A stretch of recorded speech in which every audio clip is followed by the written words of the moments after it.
Hello everyone. For this tutorial video, I like to talk about what resonance is in terms of vibrating systems, which is when a system vibrates as strongly as possible, which may make sense if you know how when you say something resonates with you, you can feel it more profoundly than something that does not resonate with you. And in fact, we have the frequency of resonance already because we remember we derived an exact formula for the period and frequency of a harmonic system.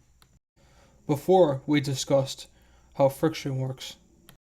So we should logically guess that the frequency that the object vibrates at without dampening from friction must logically be the resonant frequency, as that is the frequency where it moves the most strongest, compared to when it does have damping. So we conclude that the resonant frequency has a formula of the frequency of the system, ignoring factors such as damping.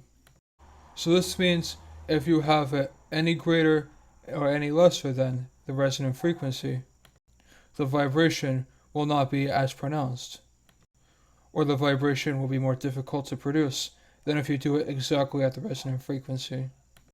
However, what becomes tricky about this is that many systems that are not exactly springs or diving boards will also vibrate, such as a toy ball on a string or a bridge when you engineer it. So the formula you would usually use for the resonant frequency might not seem to work because there's no easy way to determine the stiffness of it, for example. But we can assume the stiffness in the ball example is the stiffness of the rope. And we can assume the stiffness in the bridge is the stiffness of the material, and things like that.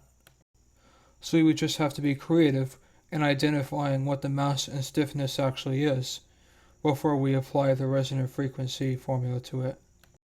Now that I've gone over how the resonant frequency works, I can discuss how waves work next, and then just continue conversations about oscillating motion.